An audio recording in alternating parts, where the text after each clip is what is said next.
few television moments have left as profound a mark as the conclusion of Little House on the Prairie. In August 1983, on a sun-scorched set in Simi Valley, California, Michael Landon, the heart and soul of the series, orchestrated a finale that would stun millions of viewers. This was not merely the end of a beloved show, but the obliteration of a world that embodied hope, family, and the tenacity of pioneers.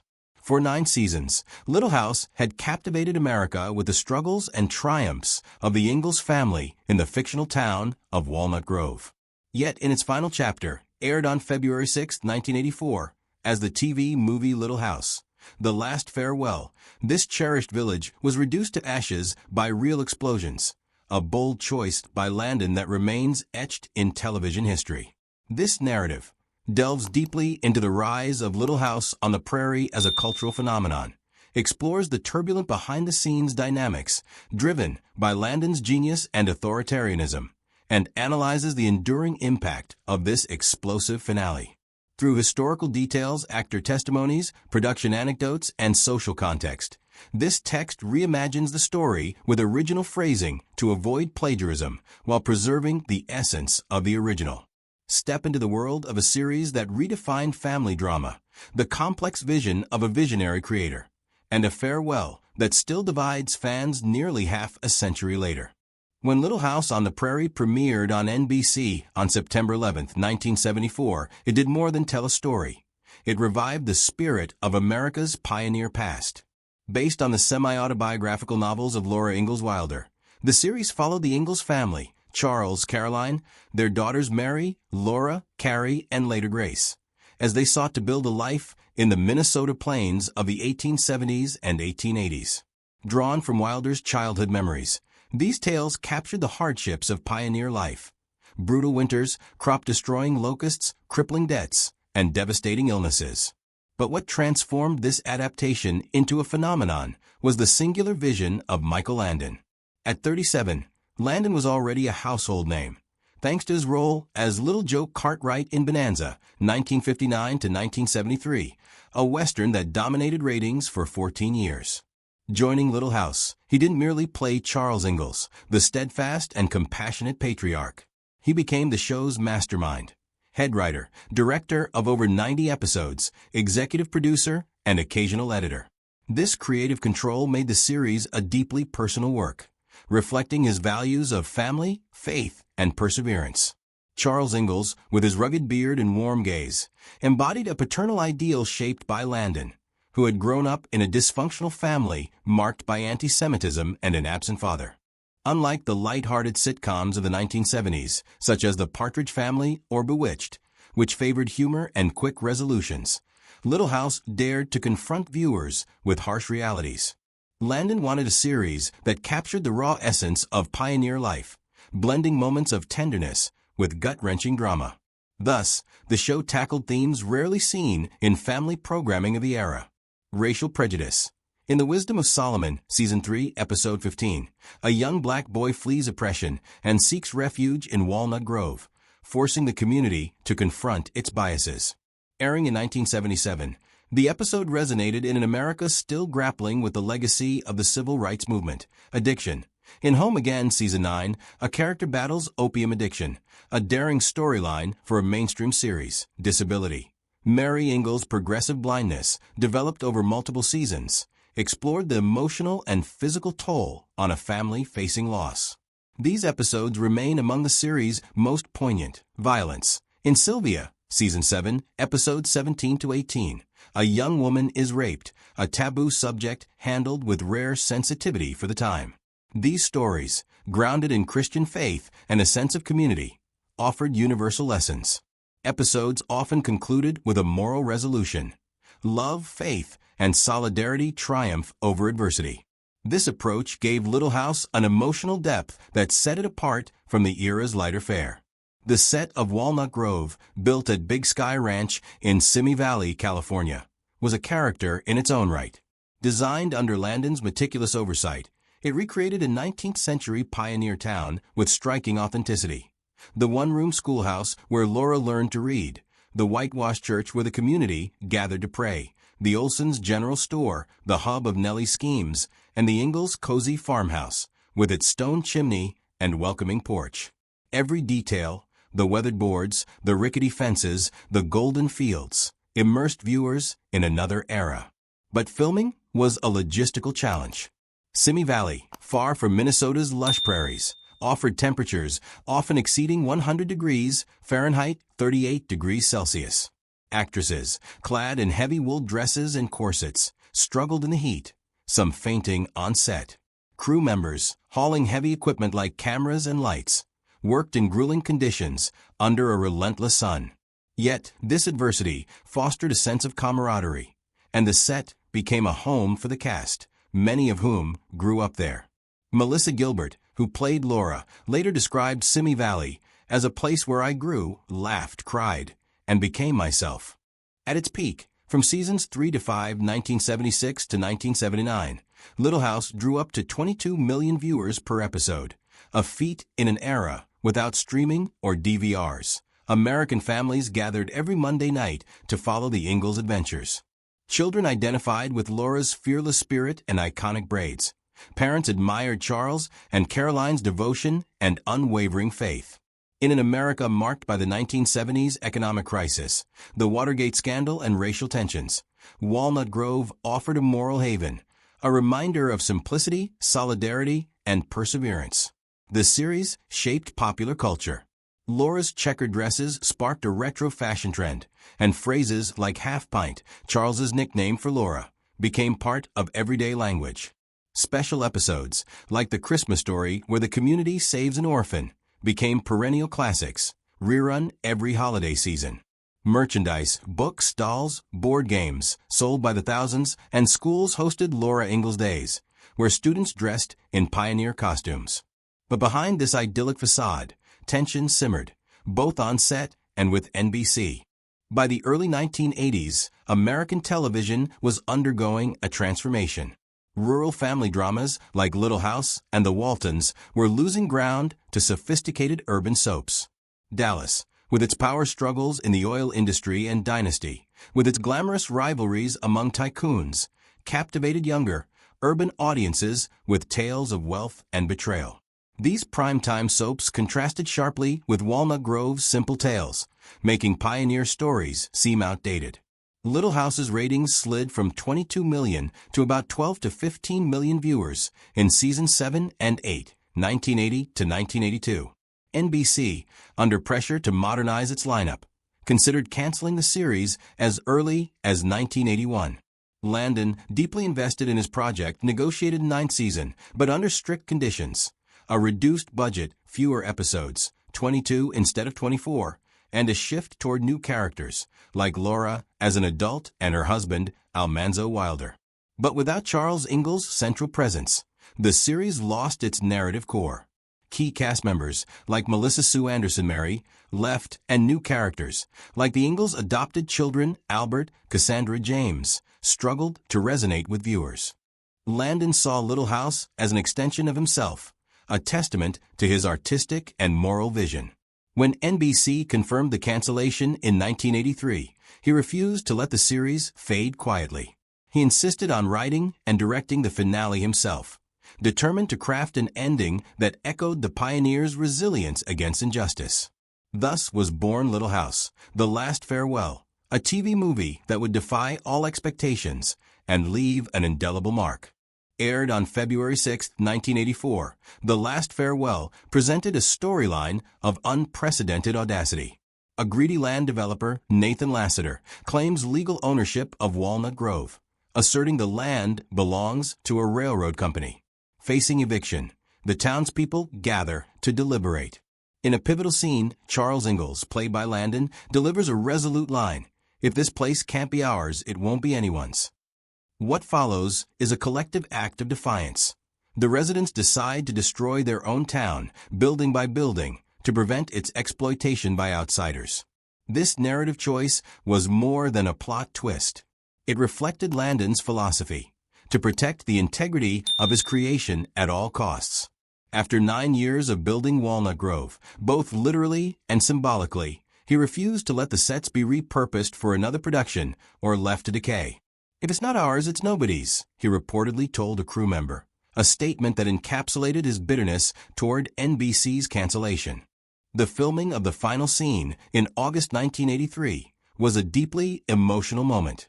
The Simi Valley set, built under Landon's direction in 1974, was a place of memory for the cast and crew. The schoolhouse had seen Laura grow into a teacher. The church had hosted weddings, baptisms, and sermons. The Ingalls farmhouse had been the backdrop for tender and tragic moments. Every board, every fence, every dusty path bore the marks of 9 seasons of laughter, tears, and camaraderie. But Landon, resolute in closing the series on his terms, ordered a total destruction. A professional demolition team was hired to place explosive charges in every structure: the school, the church, the Olson's general store, the sawmill, and the Ingalls farmhouse. The explosions, filmed in a single take for maximum impact, were real, with no special effects. The cast, positioned safely behind the cameras, watched in tears. Melissa Gilbert, then 19, described the experience as the end of my childhood, as if a part of me was reduced to ashes. Karen Grassel, who played Caroline, called it an irreparable loss, like a funeral. Allison Arngrim, the unforgettable Nellie Olson, recalled the acrid smell of gunpowder and the oppressive silence that followed the blasts. Landon stood at the center of the set after filming, gazing at the smoldering debris. According to a crew member, he remained silent for several minutes, hands in his pockets, as if bearing the weight of his decision. For him, destroying Walnut Grove was not vandalism, but a declaration. He refused to let his creation be diluted by soulless reruns or opportunistic projects. By reducing the set to ashes, he ensured Walnut Grove would forever belong to Little House. When the last farewell aired, viewers were stunned. For 9 years, they had followed the Ingalls through droughts, fires, deaths, and miracles. But nothing prepared them for seeing Walnut Grove destroyed by its own residents. The explosions, filmed with raw intensity, were not special effects. They were real dynamite charges, reducing the sets to rubble in minutes. Viewers, accustomed to the series' heartwarming resolutions, a sermon from Charles, a family embrace under a sunset, were shaken by this brutal ending. Reactions were immediate and polarized. Thousands of letters flooded NBC. Some fans praised Landon's courage, likening the destruction to the pioneers' defiance against oppression. One viewer wrote, "This ending was painful, but it showed that Walnut Grove's people wouldn't let their dignity be stolen." Others deemed it sacrilegious, accusing Landon of betraying the show's spirit. A mother wrote, "Watching the school and church explode felt like losing a piece of my heart." Rumors spread that NBC had tried to censor the episode for its violence. In truth, it aired exactly as Landon intended, unedited. However, its intensity made it difficult to rerun. Local stations favored lighter episodes, like those centered on weddings or Christmas celebrations, rarely airing The Last Farewell. This scarcity fueled the myth of suppression by NBC, but the reality was simpler. Landon had crafted an unforgettable finale, and he succeeded. If Little House projected an image of harmony and virtue, the behind-the-scenes reality was far more complex. Michael Landon, charismatic and visionary, was also an authoritarian perfectionist.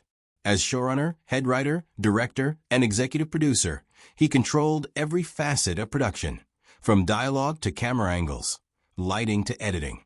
This perfectionism gave the series its emotional power, but created a tense set environment.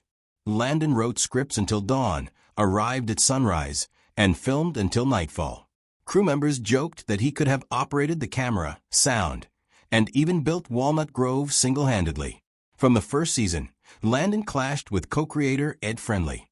Friendly envisioned a gentle, faithful adaptation of Wilder's books, with simple stories for a family audience. Landon wanted a cinematic drama with bold social themes. When their visions diverged, Landon sidelined Friendly, taking full control by 1975. This move shaped the series' unique tone, but established Landon as a sometimes intimidating leader whose word was law. Karen Grassel, who played Caroline Ingalls, clashed with Landon over salary disputes.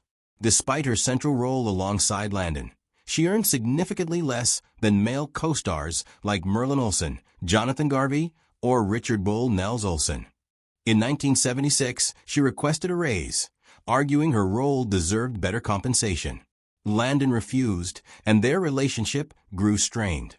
Grassel described him as a paradox, generous in moments of warmth, capable of genuine tears on camera, but quick to wound with a sharp remark or humiliating jest. Their conflict eased years later, shortly before Landon's death in 1991, when they reconciled. Melissa Gilbert, who played Laura from age 9, saw Landon as a surrogate father, especially after her adoptive father's death in 1976. He guided her through fame and adolescence, offering advice and protection. But their bond shattered in 1981 when Landon began an affair with Cindy Clarico, a makeup artist, while still married to Lynn No, his wife since 1963. For Gilbert, scarred by her parents' divorce, this was a devastating betrayal.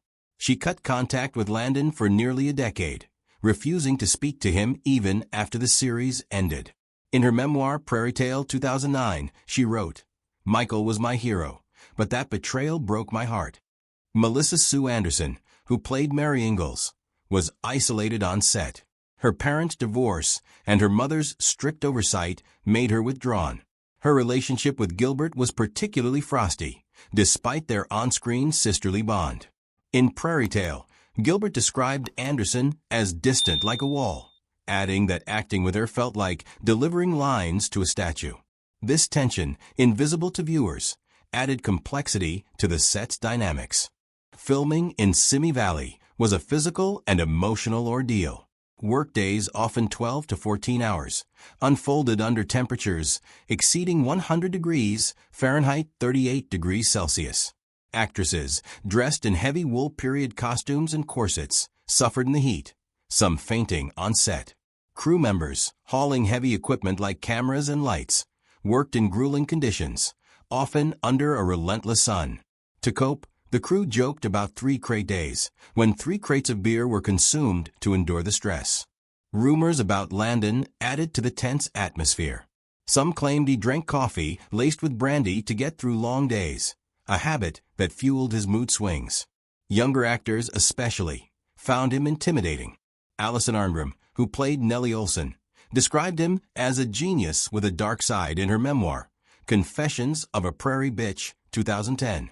She recounted an incident where Landon snapped at a crew member after a long day, only to apologize the next morning with disarming generosity.